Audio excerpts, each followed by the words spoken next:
बोल सांचे दरबार की जय। जय जगत जननी माता जी ट्वाटी सदा ही जय। बोल मेरे दिल वाली सरकार की जय। सिया राम सिया राम सिया राम। चरण साथ के धोए धोए पियो, अरब साथ को अपना जियो। मन का सब मैल साफ करने का यह उत्तम तरीका है कि हम अपने गुरुदेव के चरणों का ध्यान उठते बैठते जागते सोते चलते फिरते ध्यान रखें। संगत जी, हम घर से बाहर भी निकलें तो हजूर का नाम लेके निकलें और जय सिया राम करके निकलें। अपने गुरु के चरण में रहें। असली दान तो वही होता है जो अपने गुरु को ऊंचे से ऊंचा समझे और अपने आप को नीचे से नीचा समझे। संगत जी, हमें झुकना चाहिए, क्योंकि खजूर के पेड़ में फल नहीं होते।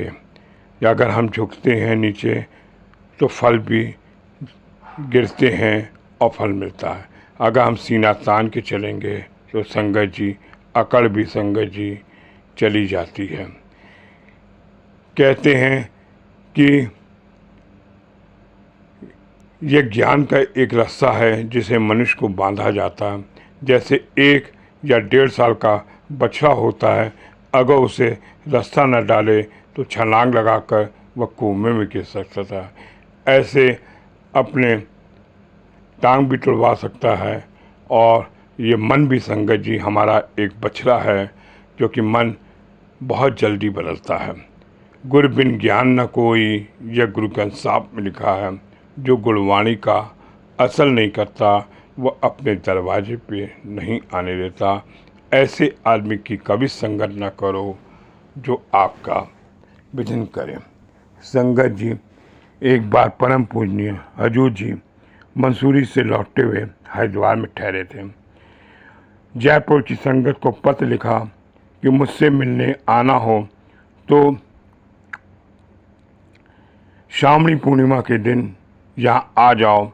यह पत्र पढ़कर जयपुर की संगत निहाल हो गई और पत्र को माथे से चूमा और खुशी का ठिकाना न हुआ। देखते देखते संगत हरिद्वार के लिए रवाना हो गई। हजूर जी की कृपा थी। हजूर जी विराजमान थे। एक एक करके मत्था टेका और आशीर्वाद देते रहे। संगत जी, जयपुर की संगत जैसे दर्शनों और प्रश्नों का आनंद ले रही थी। और इस तरह संगत जी लाला मोतीराम भी ने प्रसाद लिया और फिर मत्था टेका। हजूर जी ने कहा कि आप जयपुर के दरबार में उपस्थित नहीं रहते। तो मोतीराम जी ने कहा मैं किसी कार्य में व्यस्त था। तब उन्हें बताया कि आप दरबार में रहा करो। फिर संगत जी और संगतों का बारी आई, उसमें केसरमल की बारी आई तो मत्था टेका। हजूर जी मुस्कुरा पड़े। उन्होंने कहा आपका विचार है कि हरिद्वार में रहें। हरिद्वार में अगर रहना है तो नरक में जाना है, क्योंकि आप यहाँ रह तो जाओगे लेकिन वो दान का अन्न खाओगे जो जीव की बुद्धि को बलिंग करता। अगर नरक में रहना है तो वापस जाकर जयपुर चले जाओ। संगत जी, हम बुढ़ापे में काफ़ी लोगों को देखा है कि हरिद्वार जाके रह लेते हैं, सुख शांति रहती है। लेकिन आपको अपने ऊपर आत्मनिर्भर बनना। कई बार बच्चों से हमें निराशा हो जाती है, लेकिन हमें अपने को मजबूत करना है। कभी भी संगत जी हरिद्वार में जाकर बैकुंठ नहीं मिलेगा। जो आप चाहते हो कि सुख शांति मिल जाती है, वो नहीं मिलती। आप बच्चों से दूर तो हो जाते हो लेकिन नरक का खाना खाते हो। इसलिए मेरे हजूर जी ने कहा कभी भी दान का प्रसाद न खाओ। अगर आपने गुरुद्वारे में लंगर में खाना खाना है तो वहाँ भी संगत जी को दान करके ही गुरुद्वारे में खाना खाना चाहिए।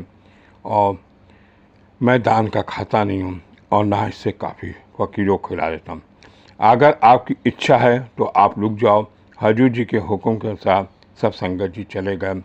इसके बाद हजूर जी को मेरे प्रसाद लेने की बारी आई तो इस वक्त कितने बजे हैं, मैंने उत्तर दिया संगत सुबह के 8 बजे। उन्होंने फरमाया कि तुम्हारे मामा मामी दोनों जयपुर में श्री राम के घर बैठे हैं और अपना रुपया मांग रहे हैं। तुम्हारे मामा ने कुछ चांदी श्री राम को दी थी, जिसके बदले वह रुपये मांग रहा। श्री राम ने कहा कि सराफे से पैसे लाकर दे दूंगा। इस पर तुम्हारे मामा ने कहा, मुझे तो अभी ज़रूरत नहीं हो, आज राखी का दिन है, बच्चियां अपने भाई के यहाँ राखी बांधने आई हैं, तो पैसा ही चाहिए। फिर हजूर जी ने फरमाया कि उनकी बात सुनकर रहा हूँ, जब तुमसे बात करते देखा मैं यहीं हूँ और वहीं हूँ, तुम जाकर पता कर लेना। ये सब आशीर्वाद लेकर सब लोग प्रसाद लेकर जयपुर वापस आ गए। वापस आकर मैंने घर जाकर सीधे अपने मामा जी की दुकान पर गया। मैंने उनसे पूछा, आप राखी वाले दिन श्री राम जी के घर गए थे? उन्होंने कहा, हाँ गए थे। अच्छा, आपके साथ कौन गया था? उन्होंने कहा, तुम्हारी मामी गई थी। उस समय कितने बजे थे? सुबह का 8 बजे था। मैंने अपने पैसे की मांग की थी, मुझे चाहिए थी, इसलिए लेने का। मामा जी बोले, यह तो तुम कैसे जानते हो, तुम तो हरिद्वार गए हुए थे, ये सारी बात तुम्हें कैसे पता है? तब उन्होंने कहा, मेरा अंतर्यामी गुरु पाकर मेरा मन न छूटा।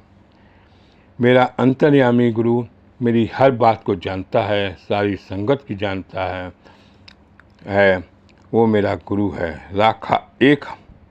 राखा एकू हमारी स्वामी, संगल घटा की अंतर्यामी। बोल सांचे दरबार की जय। जय जगत जननी माता जी ट्वाडी सदा ही जय। बोल मेरे दिल वाली सरकार की जय। सिया राम सिया राम। बोल।